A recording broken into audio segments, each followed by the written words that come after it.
If you're a herbivore, then Africa is one of the hardest places to survive, as there are plenty of large predators that will happily take a chunk out of you, and there are other giant herbivores that you'll have to compete with. You'd assume that if you were able to mingle with the larger, deadly herbivores, then you'd be safe from predators, but some of Africa's herbivores will happily target other herbivores. Animals in competitive ecosystems are usually more aggressive, but there are many strange and complicated reasons why herbivores will go on the attack, and sometimes take down their own kind. In today's video, we'll be travelling across the continent looking at some of the most famous examples, and we'll start off with the largest land animals on this planet. There are two species of African elephant alive today, the African bush elephant and the African forest elephant. We'll mostly be focusing on the African bush elephant today, as they're much more common and come into contact with other herbivores more frequently. Elephants are extremely intelligent animals, with some experts believing that they have cognitive abilities comparable to some primates and dolphins. They are able to use tools, they have incredible social intelligence, and they even have a level of self-awareness, which makes the fact that we treat them so badly even worse. Poaching and human-wildlife conflicts have significant effects on wild elephant numbers, and if an elephant has a bad experience with a human, then they are more likely to attack other humans when they encounter them. They are incredibly beautiful and compassionate animals, but they are also one of the most dangerous animals to humans in Africa. Only a week ago, 2 tourists were killed by an elephant in Zambia, and this was after the tour guides tried to stop it by shooting it. The female elephant was trying to protect her calf, and it likely saw the tour group as a threat. It's hard to find accurate estimates of how many people are killed by African elephants each year, but over a 7-year period, 200 people were killed by elephants in Kenya alone. Most of the conflicts with humans arises over competition for resources, and this is exactly why they sometimes target other large herbivores. You'd assume that they target animals such as antelope or maybe even giraffe, but surprisingly they have been known to kill some of the most formidable herbivores on the continent and in the world. There have been quite a few very famous cases where African elephants have killed rhinos, with one of the bloodiest examples taking place in the year 2000. This was when an estimated 30 to 50 rhinos were killed by juvenile elephants, and their behaviour was very brutal and un-elephant-like. The elephants would knock over the rhinos before trampling them, and some of the elephants would even finish the job by driving a tusk through them. Some of the park rangers described the rhino carcasses as being ripped to pieces, and soon after, the reason behind this brutality was uncovered. The young elephants attacking the rhinos were male, and they'd been orphaned at a young age. Without older elephants to raise them and teach them what to do and what not to do, they soon gave in to the raging testosterone pumping through their bodies, and they seemed to show no fear or caution when approaching the rhinos. Male elephants are much more likely to be aggressive towards humans and other animals in their ecosystem, and this is all because of something called must. Must is a periodic condition in bull elephants characterized by aggressive behavior and accompanied by a large rise in reproductive hormones. 2 males that are in must can easily kill each other when fighting, and it can last anywhere from a few days to several months. When a male in must comes across a much larger male, then they will drop out of must as they are unable to compete, but this did not appear to happen in the cases back in the year 2000. There didn't appear to be any large adult males in the area, meaning that the young males endured long periods of must, which could have led to the large numbers of dead rhinos. Because the rhinos were endangered, it was critical that a solution was found quickly, and eventually it was decided that large bull elephants were to be introduced into the area to stop the rhino slaughter. Thankfully, this strategy worked out and it was instantly effective, as the young males quickly dropped out of must and stopped targeting the rhinos altogether. Of course, there are many other reasons why elephants will sometimes attack other herbivores, such as protecting their young and competing over food and water sources. African buffaloes are also one of their victims when they do choose to attack, with one photographer capturing the moment an elephant threw a buffalo into the air in 2016. Adult rhinos and buffaloes are very difficult targets for even the largest predators in Africa, but the elephants make it look like easy work. This is why it's very important to appreciate elephants from a distance, because even though they are incredibly beautiful and complex animals, they can be extremely dangerous in some circumstances.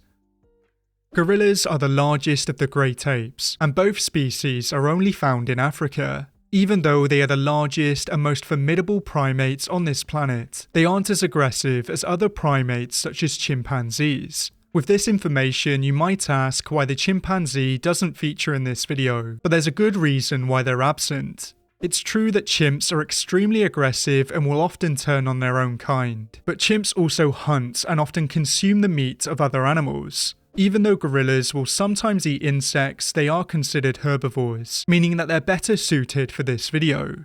Gorillas are relatively peaceful and shy compared to chimps, which is why people can sometimes meet and mingle with gorillas when accompanied by guides. If provoked or threatened, they will attack, and there have been a few scary cases over the years where gorillas have thrown their weight around. Despite this, there has never been a confirmed case where a gorilla has killed a human in the wild, but it's estimated that poachers kill hundreds of gorillas a year for their meat, and for their body parts which are sold on the black market. In the wild, the only animal apart from humans that gorillas need to look out for are leopards, as they will sometimes snatch individuals if they can avoid the dominant males. Unsurprisingly, it's the males that we'll be focusing on in this section, as they'll often kill their own kind to ensure that their genes are passed on. Infanticide or infant homicide is the intentional killing of infants or offspring, and it's common when a new female enters a group with young, or when a silverback takes over a new group. This kind of infanticide is still relatively rare, but it's most common when an elderly silverback dies. Even if the dominant male does resort to this extreme practice, it doesn't always ensure that only his genes are passed on. On average, 15% of young produced in multi-male troops are sired by subordinate males, and multi-male troops can decrease the chance of infant deaths by making it harder for one male to claim all of the mating opportunities. Because of the protection of the males, gorillas are rarely predated on, meaning that in a lot of cases, gorillas are the biggest threat to gorillas. That is, if you forget about the existence of humans. Of course, this kind of behaviour is not unique to gorillas, as famously lions are also known to exhibit similar behaviours. The situation is even worse with the aforementioned chimpanzees, as the young are sometimes taken and killed by multiple members of the troop.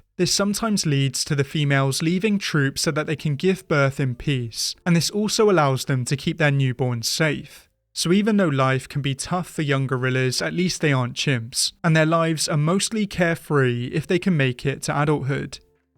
The hippo is a bit of a controversial inclusion on this list, as it's still debated whether it should be referred to as a herbivore or an omnivore.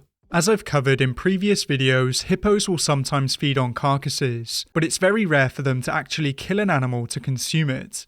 The majority of a hippo's diet consists of grasses, with them consuming around 50 kilograms of it a day. It was originally thought that hippos would only eat other animals in times of drought, but now we understand that they will do it whenever they are lacking nutrients. Of course, the hippo hasn't evolved to eat large amounts of meat, so sometimes when they eat too much, they will become ill.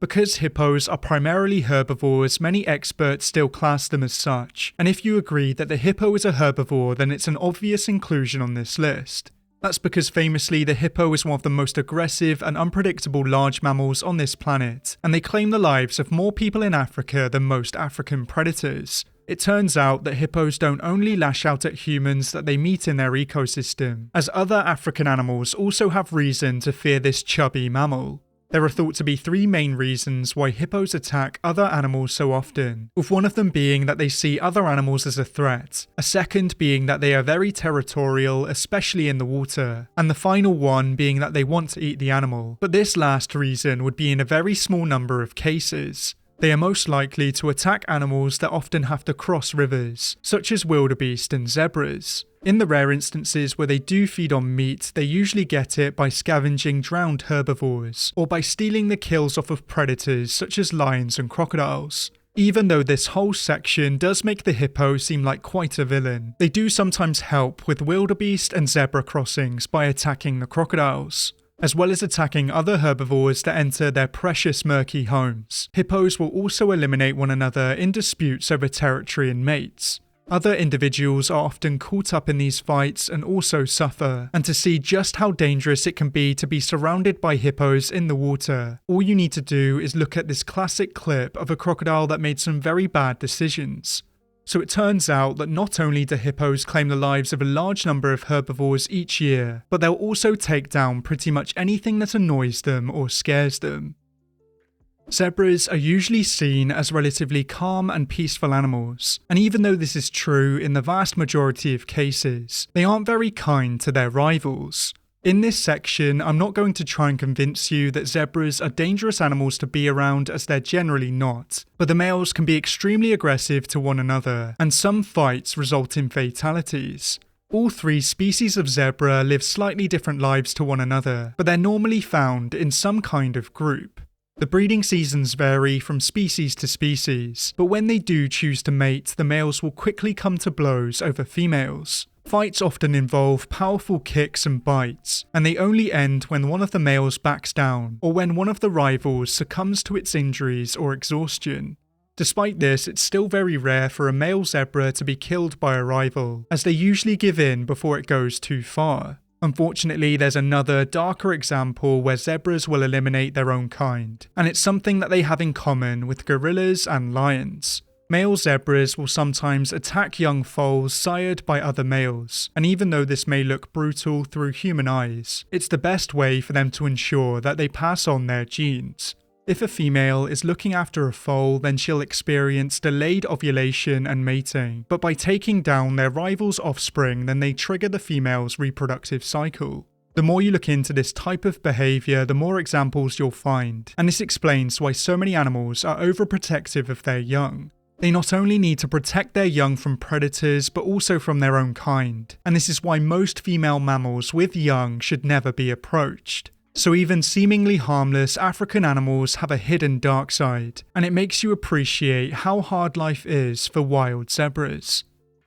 The African buffalo is one of the hardest targets for any African predator, as they are renowned for their aggression and their tendency to always stand their ground. They are one of the few African herbivores that will actively attack lions when they see them, and they aren't too fond of humans either.